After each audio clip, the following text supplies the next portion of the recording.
Постапивме ли добро во 2001? И одбранивме ли Македонија? Јеса. Практично 2001 беше рекомпонирање на Македонија. За жал, македонските служби не успеа. Многу време помино тогаш, кога мислам дека можете поотворено малце да разговарате за да биде јасно на сите. Значи тоа беше организиран државен практично удар.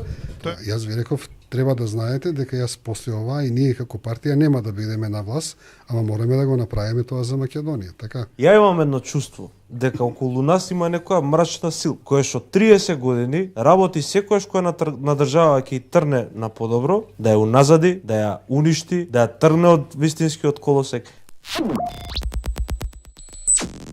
Да. 2001 се случува големото уво претходно и така натаму и така натаму. Македонија добива војна. Што се случуваше? Имавте ли најави, имавте ли дојави, имавте ли очекувања, претходно оперативни сознанија, било какви сознанија дека се подготвува некаков конфликт на територија на Република Македонија? Се го објаснувам тоа прашање. За жал, македонските служби не успеа да ни кажат точна информација што се случува. Ние тука се подпиравме на тоа дека сме претходно учествувале активно во НАТО операцијата за рушење на Милошевиќ. Се спомнуваше дека некакви движења има по шумите на кај Косово, меѓутоа исто тоа беше некако во рамките на тоа дека претходно со НАТО операцијата тоа беше и легална операција да се движат сили према Косово. Меѓутоа факт е дека никоја служба во Македонија официјално не ни извести дека има такво раздвижување. Практично првата информација беше кога нас не поканија Джинџич и дел од раководството на Србија на разговори во Белград. Со мене беа Срđan Керим и како се викаше на аеродроми беше директор, тоа беше од либералната партија Зоран Крстевски. И тука ни соопштија дека според нивна информација се спрема некој удар во Македонија. Ние после се повлековме, знам реакцијата на Срđan Керим беше ајде вика српски финти ни продаваат. Морам да кажам дека и јас горе-доле истото размислував дека тоа е некоја таква политика.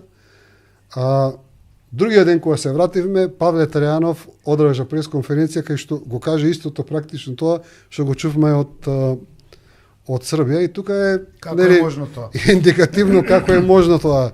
Србите да знаат што ни се случува во Македонија, Павле Трајанов да знае што се случува, а нашите официјални служби што се поставени и оставени не знаат. Министер за Не беше сменет веќе. Веќе беше сменет. Доста Димовска беше министер, да. Постапивме ли добро во 2001? И одбранивме ли Македонија? Јас ја доживеав. Многу често ме прашуваат, интимно прашање. Јас многу трагично ја доживеав. Практично 2001 беше рекомпонирање на Македонија. После бевме принудени Охридски нам командовар, па гласање во собрание и така натаму. Лично сум ја преживувал таа драма. Не знам дали се сеќаваш на Централниот комитет во Чаир, кога чуваш и војска и полиција после подпишувањето во Охрид на рамковиот договор, па кога стана Ако ми кажеш што ви реков тогаш, се сеќаваш ли? Ти се наљути? Не, ама воопшто. Ама што ви реков? Тоа е тоа. Ама и не само тоа. Јас ви реков, треба да знаете дека јас после ова и ние како партија нема да бидеме на власт, ама мораме да го направиме тоа за Македонија, така? Беше и тоа. Филип, да се вратиме на почеток. А зашто сме морале? Зашто сме морале? Па ме молам се објаснете ни сварно, дајде многу интересно е ова. Филип, сериозно беше има многу прво. Многу пати ми е поставено прашањето како не знаевте дека тоа ќе се случи. Јас го поставувам прашањето, порано го поставувам прашањето на ЦИА и се случија кулите на, како беше, 11 септември 2001 година. Како ЦИА не знаеше дека ќе се случат кулите? Пред 3 месеци на најорганизираната служба во светот МОСАД и се случија колку илјада ракети беа таму? Не знам, неколку илјади ракети. Десетини илјади ракети им се треба да дојдат од негде. Сега ти треба да дојдат. Значи ти десетини илјади ракети да ги испукаш, треба да ги направиш, да ги внесеш, да ги произведеш, да ги инсталираш, оти не ги пукаш од една зграда. Треба да ги пукаш од 300 згради тие 10.000 ракети. И сето тоа Мосад не го знае. Како што Мосад не знаело дека тоа ќе им се случи, така очигледно и ние не сме знаеле.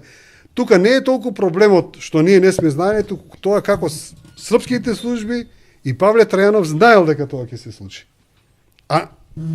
Нели? не. Ние не знаеме. Требаше ли да Имаше ли прогласиме? поврзаност, да речам, увертира беше ли големото убавото? Па сега кога гледам било увертира, ама за дестабилизација. Да, за дестабилизација, да. Стабилизација, да, дефинитивно. И ова прашање постапивме ли добро и зошто мораше да се потпише Охридскиот рамков договор? Во големото ово имаше, нели, новинари, некои политичари, ама имаше и еден куп амбасади. Сега, ти да објавиш дека ова и ова амбасада е преслужена, тоа си директна, како се вика, за шпионажа да лежиш. Да. Ја Тоа мислам дека беше- у цел свет тоа- амбасадите се снимаат или ги преснуваат. И Исто- сега ти да извадиш документи дека таа и таа амбасада се прислушува, како они да не знаат дека се прислушуваат, нели? Ја не сум кажал да се прислушуваат тие амбасади. Тоа најверојатно по некоја инерција таму се случува и се, нели, се одвива таа работа. Значи, сето тоа зборува дека се работело за дестабилизација. Второ, исто така, Филип се сеќава, ние имавме купување тогаш на 5 или на 6 пратеника. Не знам, 5 ли беа... И мене се обидува да ме Ама купат. се врабуваа луѓе со пари. Јас бев Значи, викан. тоа беше организиран државен практично удар. Тоа е Значи, ВМРО два на месеца. Стојменов. 2 месеца после тоа се случува кризата ова. Значи, сето тоа зборува. Дека сето тоа имало нека организација. Можеби и дел од учесниците не биле свесни за тоа сценарио. Меѓутоа, некој го правил сценариото. Зошто мораше се потпише Охридскиот рамков договор? Кајте сега. Значи, тоа е прашањето на... Ајде, многу време помино. Тогаш Вице, кога мислам вице. дека можете поотворено малце да разговарате за да биде јасно на сите. И дел на уставот. Мислам, По тоа е сега, преамбулата значи, е. дел од уставот преамбулата. Значи, многу приказни има за таа 2001 година. Јас можам да ја кажам следно. Прво, не знам зошто на УЧК, на Али Ахмети и на целата таа структура која стоела, им требаше таа војна во Македонија. Затоа што Македонија во тој момент беше пример за мултиетнички соживот. Европа нас не истакнуваше визави Милошевиќ како правата на албанците се средени во Македонија. Независно од тоа, и во тој момент одеа неколку процеси кои уште подобро ќе ги подобреше состојбата на албанците. Значи, Вандерштуловиот универзитет, трет канал на македонска телевизија. Имаше без закон за балансирање, имаше објави за прием само на албанци во македонската полиција. И се сеќавам дека тогаш некои новинари кои после станаа многу либерални не критикуваа како можете да вработувате. Значи, немаше рамковен договор, значи без балансер, без ова. Значи, беше оценето, имавме критика од Запад дека процентот на албанците е мал во МВР и ајде ние распишуваме огласи само за албанци. Четата работа. Законот за локална самоуправа го дадовме на министерот за локална самоуправа, беше сега мислам дали на Уставен суд или во Врховен суд, не се сеќавам како се викаше човекот. Значи албанец си го правеше, Старова? Не Старова. Од постарата сега веќе генерација, тогаш беше млад. Значи, сами албанец си го правеше ДПА, така беше. ДПА си го правеше како сака да си направи закон за децентрализација, еве ти го законот за децентрализација. Сите тие процеси одеа во како се вика во онак. И одеднаш ни се случува војни. Како нема да бидеме разочарани? Сите бевме погодени. Пета работа. Ние имавме писмени гаранции кога почна офанзивата на НАТО во Србија. Значи, иако не бевме членка на НАТО, имавме писмена гаранција дека НАТО за било што да се случи на Македонија гарантира безбедноста на Македонија. И не се случи тоа, за жал. Ајде сега, имам едно прашање, пошто така и го почнавме разговорот. Само момент да се задржиме на Не, ќе се за да го задржиме. затвориме. Ја имам едно чувство дека околу нас има некоја мрачна сила која што 30 години работи секојаш која на држава ќе трне на подобро, да ја уназади, да ја уништи, да ја трне од вистинскиот колосек. Стварно не ми е јасно кој би го организирал тоа во 2001 Имајќи во предвид дека ние као држава 99-та дозволивме прелет на НАТО трупи. Сите работи. Сите се дозволивме. Се дозволивме. Јас стварно не можам да разберам кој е, Русија ли е? Не само кој што тоа. кој ги прави Не само проблемите што со дозволивме Бугарија? прелет. Прво, ние дозволивме прелет на НАТО пред Унгарија, Грција, Бугарија, не знам кои се држави да дозволат прелет на НАТО. Втора работа. Се спремаше копнена офанзива на Србија. Идеално избрано место каде ќе се нападне Србија беше Македонија. И јас одам, мене ме викаат во Америка. Ми прават такви почести, паради невидени, не знам се што се случуваше таму и главното прашање вика треба да дадете дозвола 35.000 НАТО војници да поменат преку ваша територија да ја нападнат Србија. Јас викам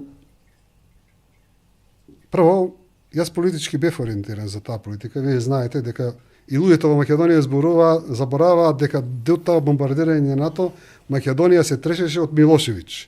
Целиот страф на македонците беше од Милошевиќ и неговата напад према Македонија.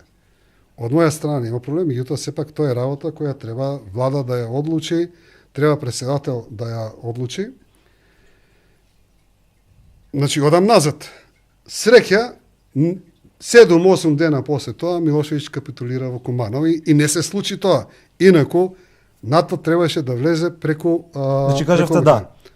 Јас кажав од мене да, не кажав од име на Македонија, меѓутоа кажав дека значи следно тоа го зборувам во контекст зошто тоа после ни се случи 2001 година со Како ни вратија? Сега, кога кажав, не, вака сега. Сега вака. Вака. Кога го спомнав нападот на НАТО преку Македонија, не можам да не спомнаме на работа, читајќи историја, дојдов до следните информации. Значи, Македонија е чудна геостратешка, има чудна геостратешка стратегија. Многу малку се знае дека Хитлер, кога ја напаѓа Кралска Југославија, ја напаѓа преку Македонија. Значи, Италија, Унгарија, Романија, Албанија, Австрија, главниот напад се случува преку Македонија. И првата бановина освоена во Кралска Југославија е Вардарската бановина. 1944 година Сталин повторно, нели тогаш на Југославија, што е Југославија, повторно ја напаѓа преку Македонија. Првата република ослободена во нели окупирана фашистичка, не знам каква Југославија е кој? Војски на Црвената армија никош не влегло во Македонија. Не ме разбрав. Тоа не го кажуваме ние. Со преку бугарската армија, таа се вика украинска армија и во Бугарија и после према. Тоа е сега друго прашање, што го дискутираме. Добро, ајде да избегаме. Ние тука викаме сами сме се ослободиле.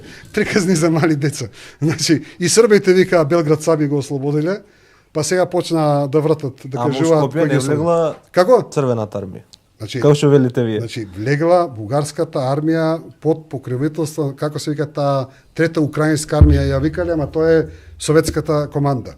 И тоа стратегијата за напад е од Сталин у Русија ја правиле. Добро. Значи, тоа зборува сега американците повторно. Значи, ова го зборувам како така интересна Вардарска ситуација. долина, тоа е Вардарскиот базен. Сакам да го кажам колку сме важни у целата приказна, а понекогаш тој дел го подценуваме. Германците тоа го кажуваат историски. Која контролира Вардарска долина го контролира Балкан. Да. Има за тоа влегуваат. Има за да не се враќаме назад премногу во историјата, јас прашав за војната. И го поминавме 3000. Зашто не ја завршиме војната во Рачино?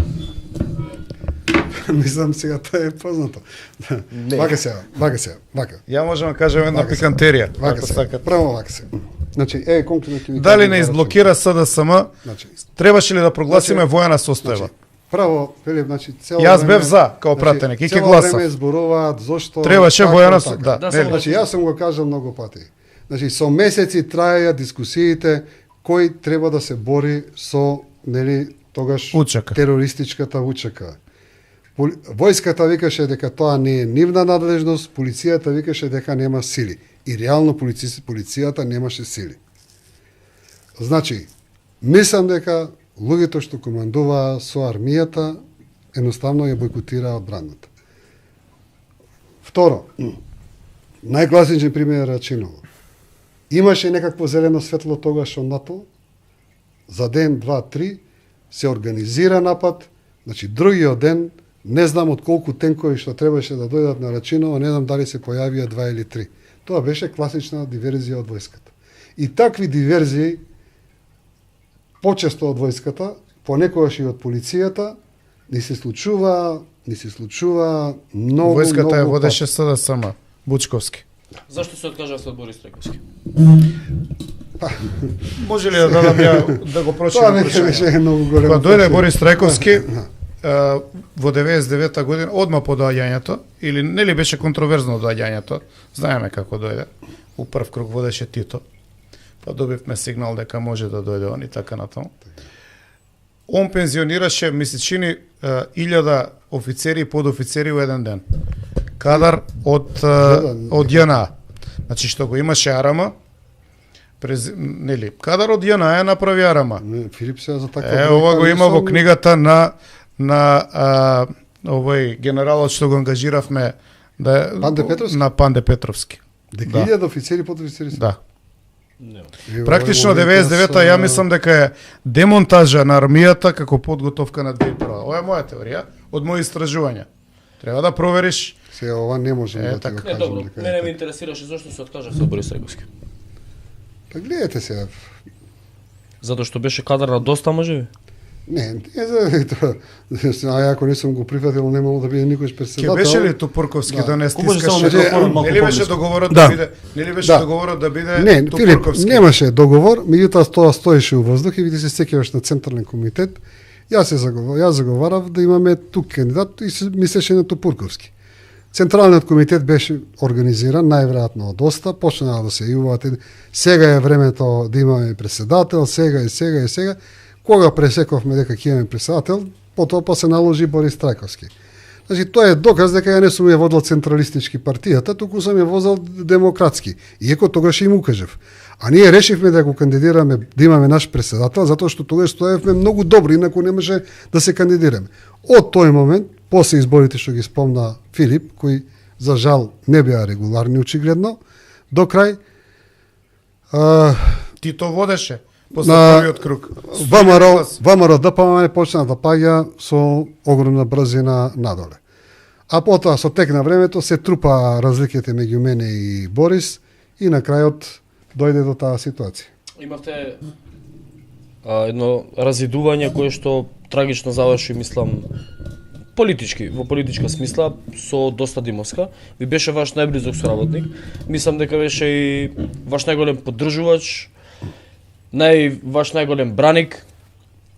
Каде се разидовте? Бидејќи има една јасна тенденција додека Доста Димовска е со вас, ви имате една нагорна линија. И Кога стол. стол беше и така кога жена. Доста Димовска се разидовте со Доста Димовска, тогаш реално имате надолна линија и во политичката кариера, но и во партијата. Гледайте сега вака.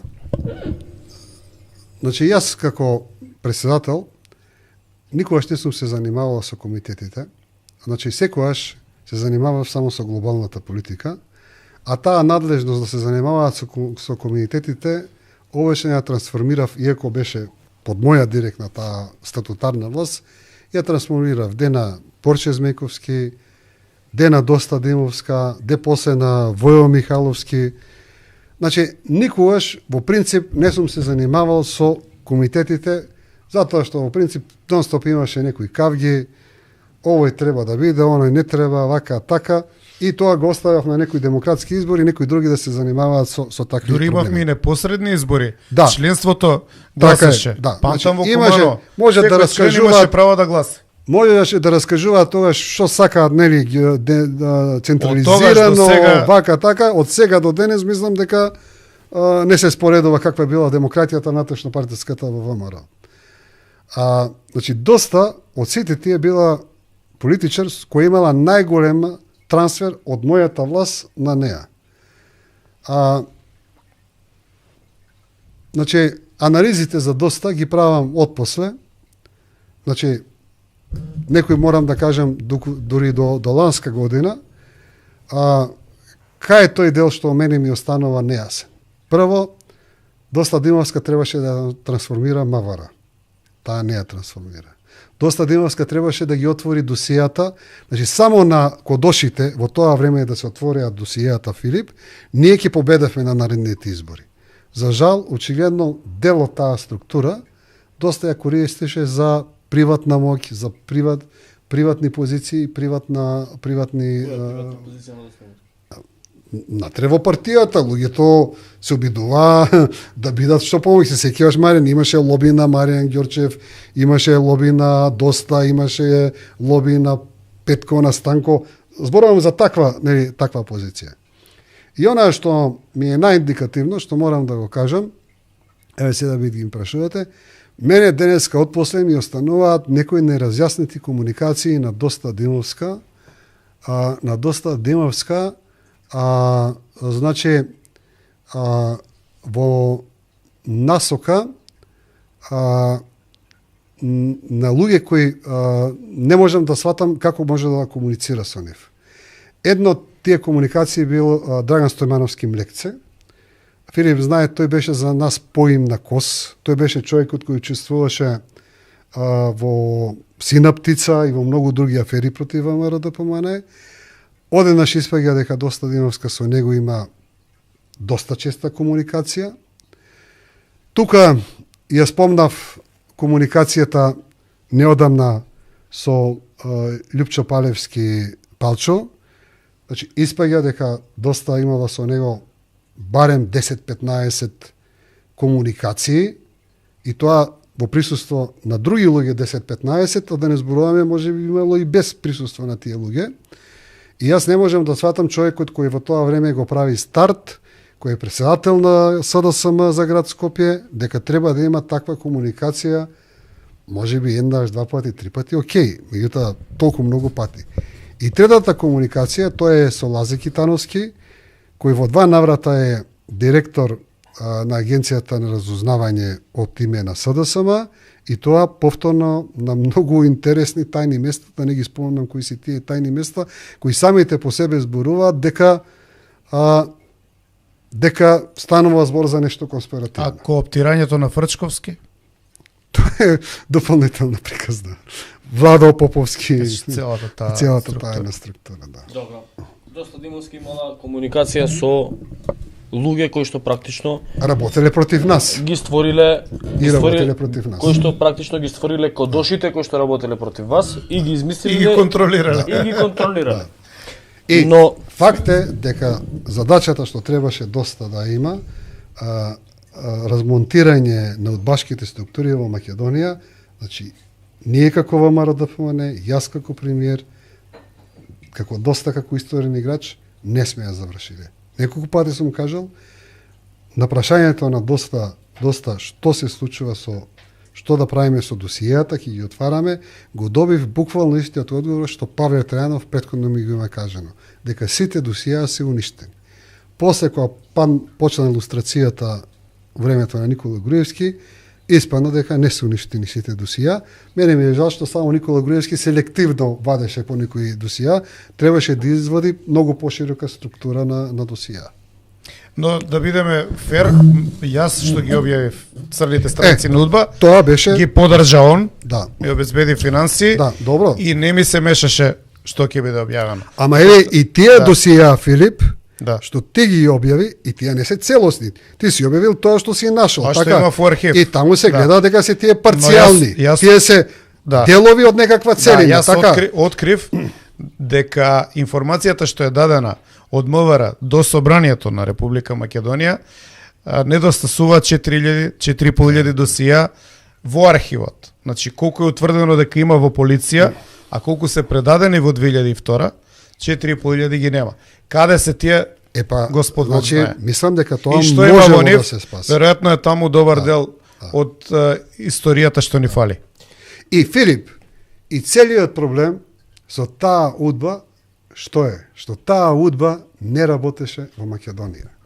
Во Словенија, целата словенечка УДБА, да ја наречеме, или државна безбедност, како се викаше во последно време, нели тие ги менуваа имињата, значи, се стави во функција на словенечката држава. На државата. Во Хрватска Исто. целата служба се стави во Но не и функција на тука. државата. За Србија да не зборувам. Но не и тука. И службите, и југословенската армија, и се што имаше до куче, се стави во функција на српската држава. Босна и Црна Гора, ајде, не ги сметам во оваа ситуација, затоа што тие беа малку поспецифична ситуација, ама во Македонија не имавме кочници од таа структура. Што е проблемот тие луѓе? Океј, биле структури, стави се во функцијата на државата. Гледаш дека се прави држава. И тука е проблемот наш кој не кочи 30 години и ние до ден денеска не знаеме кога ќе се извади целата ситуација пак тоа. Јас имам